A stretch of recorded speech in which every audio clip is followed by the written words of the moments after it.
జీవీఎంసీలో ఏం జరుగుతోంది? కమిషనర్ కేతన్ గార్గ్ ప్రభుత్వంతో సంబంధం లేకుండా ఎటువంటి ఉత్తర్వులు ఇస్తున్నారు? జీవీఎంసీ పాలక మండలి ఎందుకు కళ్ళు మూసుకుంది? జీవీఎంసీలో పరిపాలన పగ్గాలను అవినీతి ముద్ర పడిన ఒక అధికారికి కమిషనర్ కేతన్ గార్గ్ అప్పగించి అంతా నా ఇష్టమంటూ అవినీతికి ఆజ్యం పోస్తున్న తీరు ఇప్పుడు చర్చనీయాంశమైంది. ప్రస్తుతం జీవీఎంసీ యూసీడీ పీడీగా ఉన్న సత్యవేణికి అడిషనల్ కమిషనర్గా కేతన్ గార్గ్ పోస్టింగ్ ఇచ్చి పారేశారు. 5,000 రూపాయలు లంచం తీసుకుని పట్టుబడిన వ్యవహారంలో ఈమెపై ఏసీబీ కేసు నడుస్తోంది. ఈ విషయాన్ని కప్పిపుచ్చి ఇప్పటికే సత్యవేణి ఒక ప్రమోషన్ కొట్టేసింది. మళ్ళీ ఇప్పుడు ప్రభుత్వ అనుమతి లేకుండా కేతన్ గార్గ్ అడ్డంగా ఆమెనే అడిషనల్ కమిషనర్గా నియమించేశారు.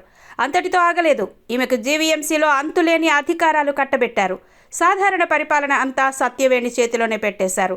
5,000 రూపాయలు లంచం తీసుకుని ఏసీబీ కేసును మోస్తున్న సత్యవేణికి 5,000 కోట్ల బడ్జెట్ జీవీఎంసీలో అతి కీలకమైన బాధ్యతల్ని అప్పగించడంలో కమిషనర్ కేతన్ గార్గ్ ఎందుకు అంత తొందరపడ్డారు? ఇది ఇప్పుడు అందరినీ వేధిస్తున్న ప్రశ్న.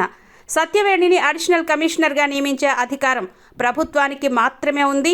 జోనల్ కమిషనర్లను కూడా ప్రభుత్వమే నియమిస్తుంది.